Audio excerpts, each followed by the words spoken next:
रसोई घर में स्वादिष्ट पकवान बन रहे थे और पूरा घर खाने की खुशबू से महक रहा था, जिसके कारण कमरे में बैठी हुई जानकी जी की भूख और भी तेज हो गई।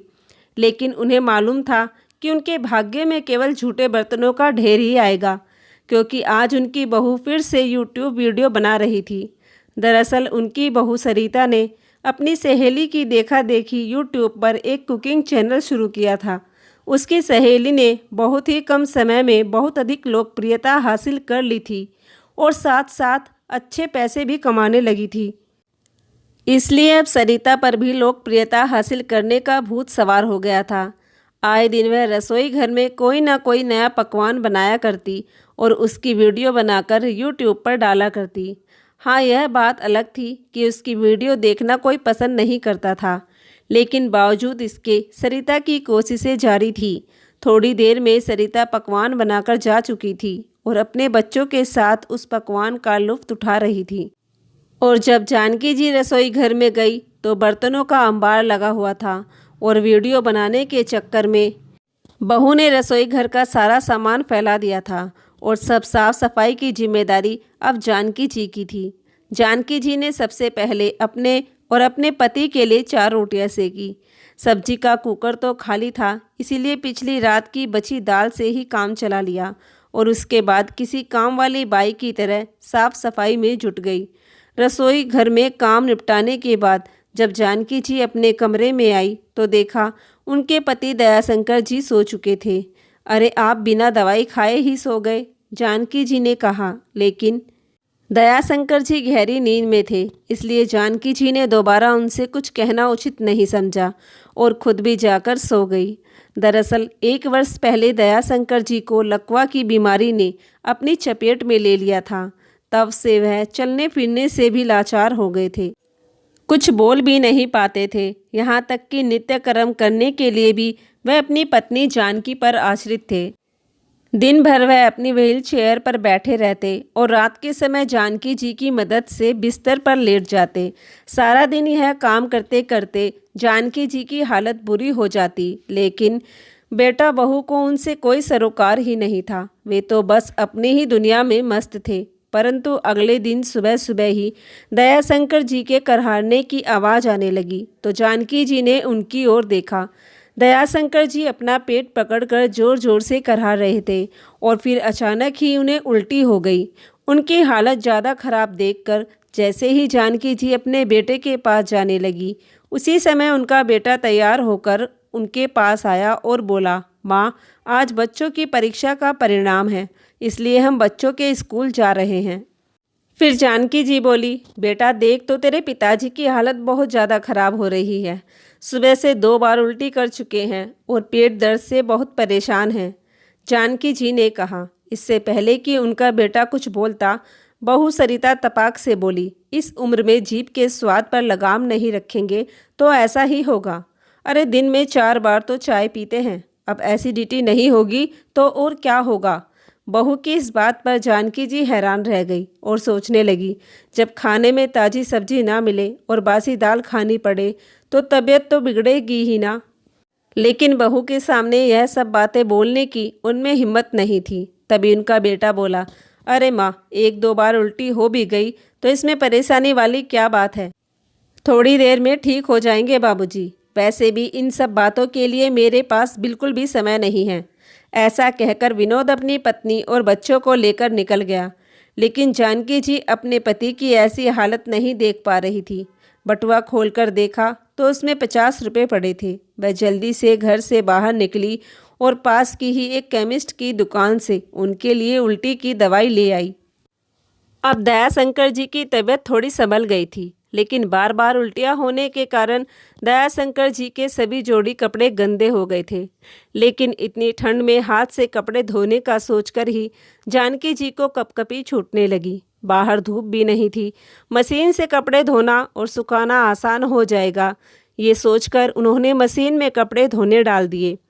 लेकिन कुछ समय बाद जैसे ही उनकी बहू घर आई तो उन्हें अपनी मशीन में कपड़े धोते देख आग बबूला हो गई।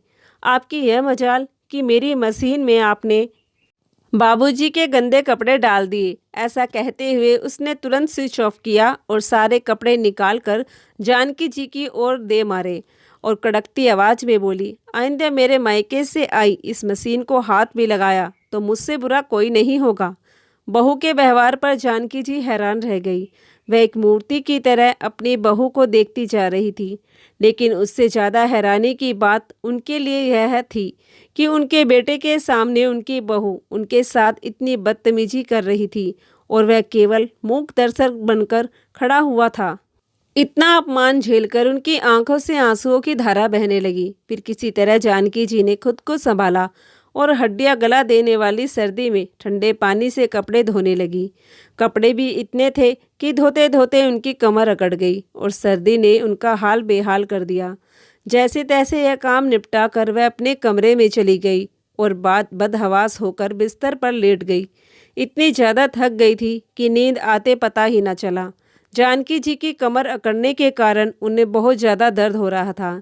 एक और तो दिन भर लगातार काम करते करते जानकी जी का शरीर कमज़ोर होता जा रहा था। उनके हाथों पैरों में शक्ति नहीं रही थी। दूसरी ओर सरिता हमेशा नए नए पकवान बनाकर बर्तनों का अंबार लगाकर रख देती। इतना काम करने के बावजूद भी सरिता हर बात पर उन्हें जलील किया करती। नींद खुली तो जानकी जी की नज़र घड़ी की ओर गई। 12 बज चुके थे। उसी समय उन्हें ख्याल आया कि अभी तक उन्होंने और उनके पति ने सुबह का नाश्ता भी नहीं किया था। कमजोरी के कारण दयाशंकर जी वापस सो चुके थे। उठकर कुछ हल्का फुल्का नाश्ता बना लेती हूँ। अभी जानकी जी यह सोच ही रही थी कि उसी समय एक कड़कती हुई आवाज़ उनके कानों में पड़ी। अच्छा महारानी यहाँ आराम फरमा रही है और वहाँ पूरी रसोई के बर्तन सिंक में पड़े हैं, उन्हें साफ कौन करेगा? जल्दी जल्दी उठिए और हाथ चलाइए, बहुत काम बाकी है। लेकिन बहू, अभी तक तो हमने नाश्ता भी नहीं किया। मुझे तेरे बाबूजी के लिए खिचड़ी बनानी है, उसके बाद मैं बर्तन साफ कर दूंगी। अरे ये कौन सा समय है नाश्ता बनाने का? अब मेरा वीडियो बनाने का समय है। जल्दी उठो और जितना कहा गया है उतना ही करो। ऐसा कहकर सरिता पैर पटकते हुए चली गई। बेचारी जानकी जी अपने कमर दर्द को भूलकर जल्दी से बर्तन धोने लगी। आज उनके मन की पीड़ा और असहनीय हो चुकी थी। उनके हृदय में तूफानों की आंधी चलने लगी। सोचने लगी, आज बहू ने सारे गंदे कपड़े उठाकर मुझ पर दे मारे और वह भी मेरे बेटे के सामने। यह दिन देखने से पहले मैं मर क्यों नहीं गई? सोचते सोचते जानकी जी अपने अतीत की गहराइयों में गोते खाने लगी। अपने मायके में मैं 4 भाइयों की लाडली हुआ करती थी। कभी दुख की आंच भी मेरे नज़दीक न आने पाती थी। ससुराल में पैसे की कमी होने के बावजूद मैंने एक बहू, एक पत्नी और एक माँ का फ़र्ज कितने अच्छे तरीके से निभाया था। दिन भर सास ससुर की सेवा करती, कभी कुछ कह भी देते तो पलटकर जवाब नहीं देती थी। विवाह के 5 वर्षों के बाद भी गोद सूनी थी तो कहाँ कहाँ इलाज नहीं करवाया मैंने। उसके बाद कहीं जाकर विनोद का जन्म हुआ था। कितने नाजों से पालकर बड़ा किया था हमने अपने बेटे को। उसकी पढ़ाई लिखाई के लिए अपने गहने तक भी बेच दिए थे मैंने। पढ़ाई लिखाई पूरी करने के बाद विनोद नौकरी नहीं करना चाहता था, बिजनेस शुरू करना चाहता था, जिसके लिए उसे लाखों रुपए की ज़रूरत थी। और उसके कहने पर उसके पिता ने अपनी ज़मीन बेचकर उसके बिजनेस के लिए भी पैसे जुटा दिए। जब उसका काम चलने लगा तो ऐसा लगा कि सारे बलिदान सफल हो गए। फिर बड़े अरमानों से उसकी शादी करके अपनी बहू को इस घर में लेकर आई थी। सब कुछ कितना अच्छा था। बेटा बहू हमारा कितना ख्याल रखते थे। विनोद हर काम अपने पिताजी से पूछकर किया करता था और बहू कभी कोई कड़वी बात निकालती ही नहीं थी अपने मुंह से। लेकिन 1 वर्ष पहले अचानक ब्लड प्रेशर बढ़ने के कारण विनोद के पिताजी लकवाग्रस्त हो गए। फिर तो अचानक सब कुछ बदल गया। विनोद को तो अपने बीमार पिता की दवाइयों पर पैसे खर्च करना भी फिजूल लगता था, जिस कारण उनका ढंग से इलाज भी नहीं हो पाया। हमें क्या पता था कि जिस बेटे पर हम अपना सब कुछ कुर्बान कर रहे हैं वही बेटा हमें यह दिन दिखाएगा कि एक ही घर में रहते हुए हमारी खैर खबर तक नहीं लेगा, बस अपनी पत्नी की गुलामी में ही लगा रहेगा।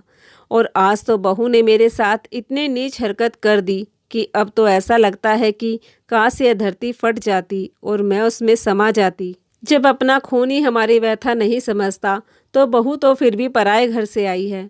मेरे भाई फ़ोन करके मेरा हाल चाल पूछते हैं तो उनसे भी अपने दिल की पीड़ा छिपा जाती हूँ। और बताऊँ भी क्या कि मेरा अपना ही खून मेरे साथ ऐसा बर्ताव करता है। इसमें बदनामी भी तो अपनी ही है। अगर मैं अकेली होती तो कब से अपने जीवन लीला समाप्त कर चुकी होती। मेरे जाने के बाद मेरे पति का ख्याल कौन रखेगा, यह सोचकर हमेशा खुद को रोक लेती हूँ। स्वयं से ही बातें करते हुए जानकी जी की आंखों से आंसुओं का सैलाब बह निकला। उधर दयाशंकर जी भी कुछ कर तो नहीं सकते थे, लेकिन अपनी लाचारी और अपनी पत्नी की हालत पर आंखों से आंसू बहाते रहते थे। आज का नाश्ता भी बड़ी मुश्किल से कहीं जाकर शाम को नसीब हो पाया था उन दोनों को। अगली सुबह जब जानकी जी उठी तो सहारा देकर दयाशंकर जी को उठाने लगी तो देखा उनका शरीर गर्म पड़ा था और माथा भट्टी की तरह तप रहा था। उनकी हालत देखकर जानकी जी परेशान हो गई। जैसे ही कमरे से बाहर निकली तो देखा बेटा बहू अपने बच्चों के साथ तैयार होकर कुछ बैग लेकर अपने कमरे से बाहर निकल रहे थे। उन्हें देख जानकी जी हैरान रह गई। बेटा कहीं जा रहे हो क्या? जानकी जी ने पूछा तो विनोद ने कहा, हाँ माँ, बच्चों की परीक्षा के बाद आजकल उनकी छुट्टियाँ चल रही हैं, इसलिए हम 4-5 दिनों के लिए शिमला घूमने जा रहे हैं। तभी जानकी जी ने कहा, लेकिन बेटा तुम्हारे पिताजी की हालत तो ठीक नहीं है, उन्हें डॉक्टर को दिखाना पड़ेगा, बहुत तेज़ बुखार चढ़ा है। फिर विनोद ने कहा, माँ आप समझती क्यों नहीं, इस उम्र में यह सब तो चलता ही रहता है। हमारी टिकट बुक हो चुकी है और आप लोगों के कारण हम अपना घूमने का प्लान तो कैंसिल नहीं कर सकते ना। तभी गेट पर खड़ी सरिता की आवाज़ आई, अरे अब जल्दी कीजिए, हमारी ट्रेन छूट जाएगी, इन लोगों का तो यूं ही लगा रहेगा। हाँ हाँ बस अभी आया। ऐसा कहते हुए विनोद बैग उठाकर चलता बना। जानकी जी स्तंभ सी दरवाजे की ओर देखती रह गई, जबकि बेटा बहू वहां से जा चुके थे। नाश्ता बनाने के लिए रसोई घर में गई तो देखा कि ना तो रसोई घर में आटा पड़ा था और ना ही कोई दाल और ना ही फ्रिज में कोई सब्जी रखी थी, और कुछ खरीदने के लिए जानकी जी के पास पैसे भी नहीं थे। जब से दयाशंकर जी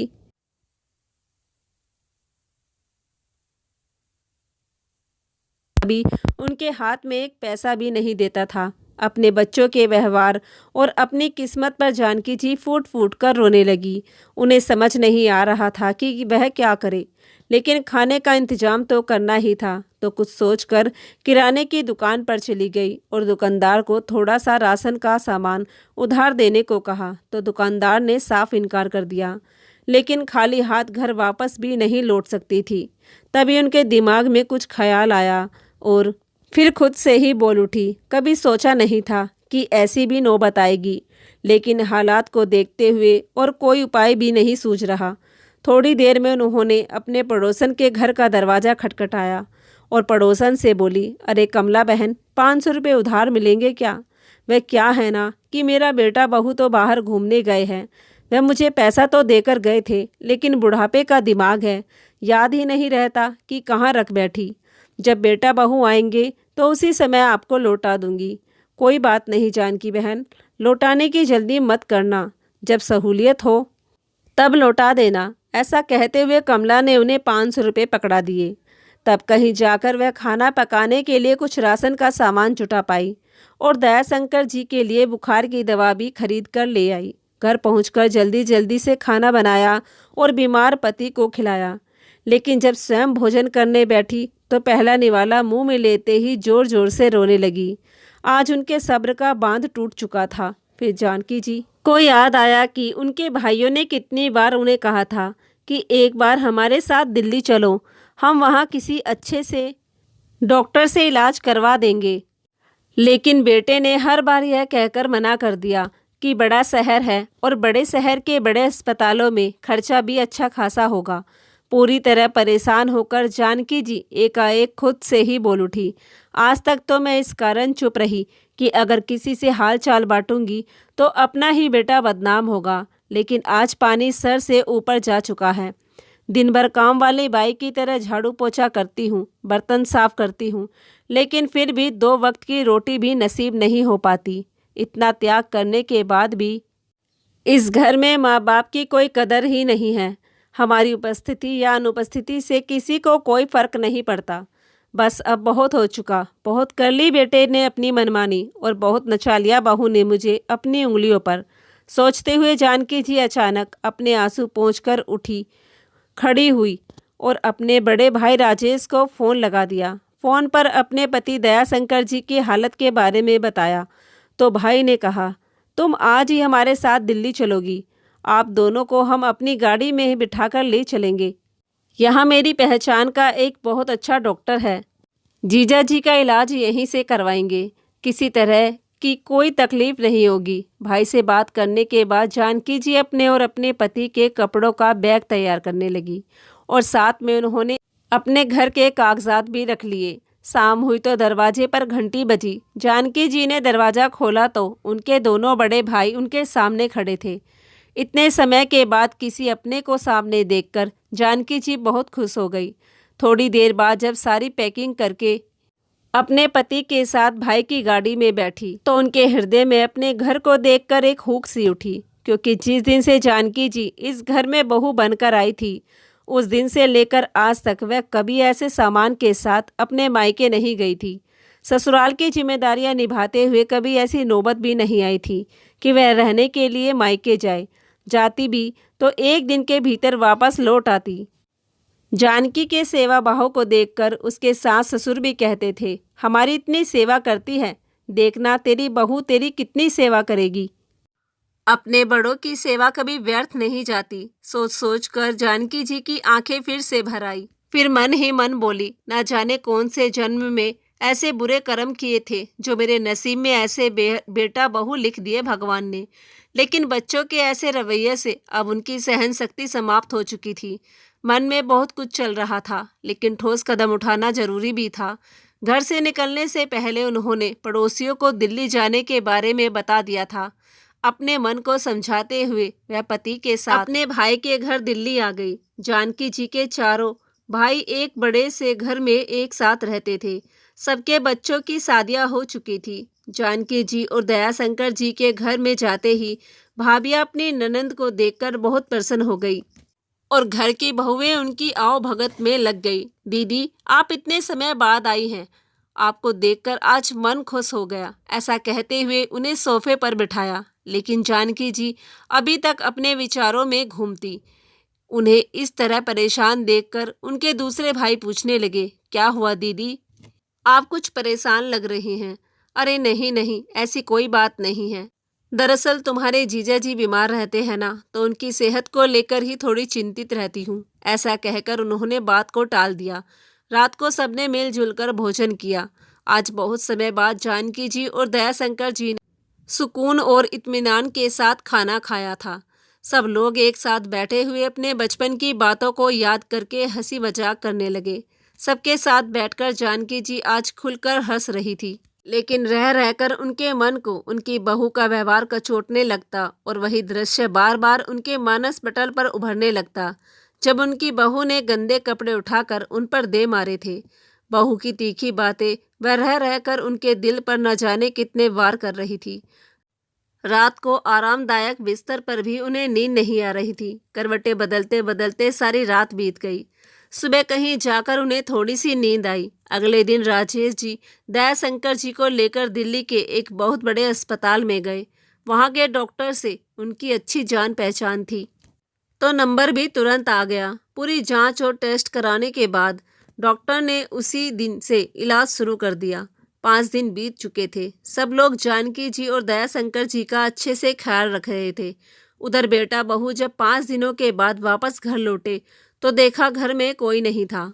आखिर माँ पिताजी कहाँ चले गए, विनोद हैरान होते हुए बोला। तभी सरिता बोली, अरे और कहाँ जाएंगे, आपके पिताजी को बाहर निकलने का मन होगा तो माँ जी उन्हें व्हील चेयर पर घुमाने ले गई होगी। थोड़ी देर तक वापस आ जाएंगे। लेकिन जब काफ़ी देर तक कोई नहीं आया तो विनोद के मन में शंकाएं घर करने लगी। कहीं पिताजी की तबीयत ज़्यादा खराब तो नहीं हो गई। ऐसा सोचते हुए जब उसने आस पड़ोस में पूछा तो पड़ोसियों ने बताया कि उनके भाई दिल्ली से अपनी गाड़ी में आए थे और वह दोनों उनके साथ ही चले गए। चलो कुछ दिनों के लिए उनसे छुटकारा तो मिला। ऐसा सोचते हुए बेटा बहू ने सुकून की सांस ली। अब जानकी जी और दयाशंकर जी को दिल्ली आए 15 दिन हो चुके थे और जैसे जैसे दिन बीत रहे थे वैसे वैसे ही दयाशंकर जी की हालत में भी सुधार आने लगा था। वह थोड़ा थोड़ा बोलने लगे थे और उनके शरीर के अंग भी थोड़ा काम करने लगे थे। यह देखकर जानकी जी को थोड़ी तसल्ली हुई, परंतु यहाँ रहते हुए जानकी जी अंदर ही अंदर घुट रही थी। कभी कभी बैठे हुए आंखों से आंसू बहने लगते और सोचने लगती, आखिर भाइयों के घर भी कब तक बोझ बनकर रहूंगी। आखिर भाभियां मेरे बारे में क्या सोचेंगी। राजेश जी अपनी बहन जानकी को बड़े करीब से जानते थे। एक दिन उन्हें उदास बैठे देख उनके पास आए और उनकी ओर गौर से देखते हुए बोले, जानकी, तुम्हारा हंसता खेलता चेहरा कितना मुरझा सा गया है। मुझे मालूम है कि कोई बहुत बड़ी परेशानी तुम्हें अंदर ही अंदर खाए जा रही है। अपने भाई को नहीं बताओगी? तभी जानकी जी उनके कंधे पर सर रखकर रोने लगी और बोली, क्या बताऊं भैया, मुझ पर क्या बीत रही है। अरे पागल, हम लोग किस लिए हैं? तेरे भाई अभी जिंदा है, राजेश जी ने कहा तो जानकी जी ने सारी बात उन्हें कह सुनाई। जानकी, इतनी बड़ी बात हो गई और तूने हमें बताया तक नहीं। इतना पराया समझ लिया था अपने भाइयों को। खैर, देर आए दुरुस्त आए। अब तुझे फिक्र करने की कोई जरूरत नहीं है, तेरे भाई सब कुछ संभाल लेंगे। ऐसा कहते हुए उन्होंने अपनी बहन को हौसला दिया। फिर जानकी जी ने उन्हें अपने घर के कागज दिखाए। राजेश जी का बेटा एक बहुत बड़ा वकील था, इसलिए उन्होंने इस बारे में अपने बेटे के साथ बैठकर विचार विमर्श किया। कुछ दिन और बीते तो विनोद और उसकी पत्नी सरिता भी मामा जी के घर आ पहुंचे। विनोद गुस्से में अपनी माँ से बोला, माँ, आप लोग हमारे साथ ऐसा कैसे कर सकते हैं? क्या कोई अपने बेटा बहू पर भी कैसे केस कर सकता है? और ऊपर से घर खाली करने के लिए भी आपने हमारे पास नोटिस भेज दिया। फिर सरिता बोली, अरे माँ बाप अपने बच्चों के लिए जो कुछ भी करते हैं वह तो उनका फर्ज होता है।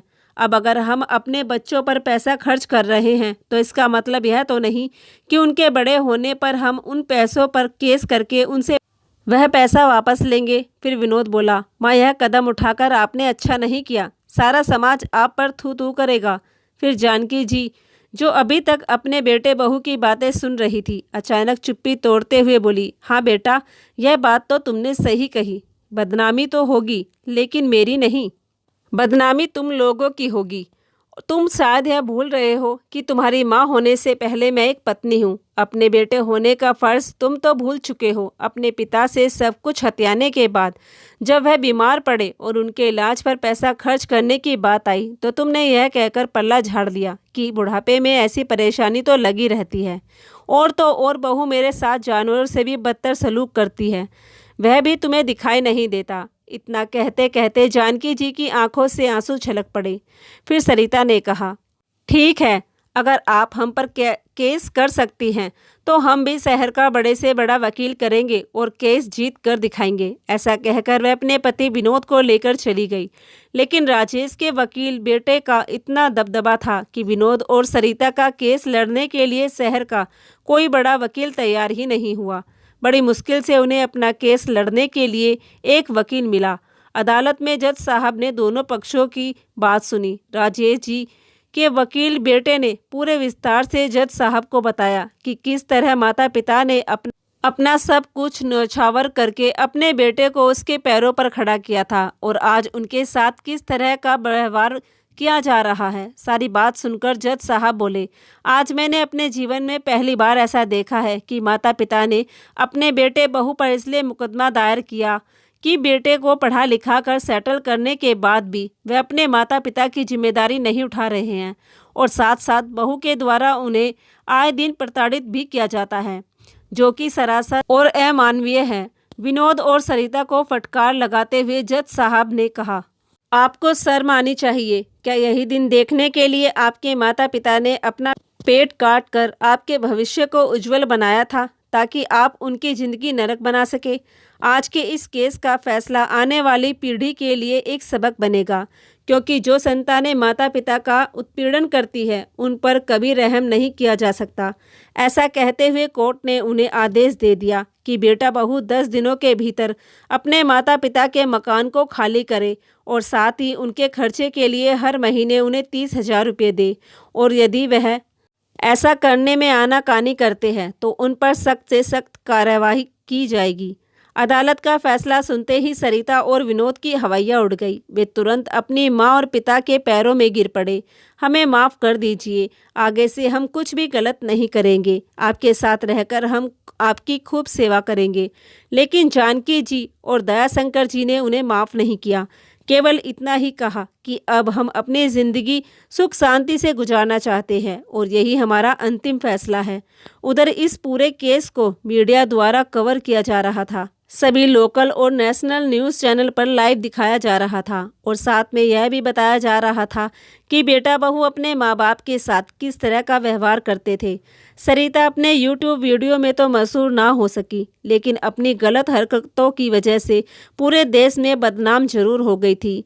किसी ने क्या खूब कहा है, चाहे लाख करो तुम पूजा और तीत करो हजार, मगर माँ बाप को ठुकराए तो सब कुछ है बेकार। तो दोस्तों, ये कहानी आपको कैसी लगी कमेंट करके ज़रूर बताइए और आप हमारे चैनल पर नए हैं तो प्लीज़ चैनल को भी ज़रूर सब्सक्राइब कर लीजिए। धन्यवाद।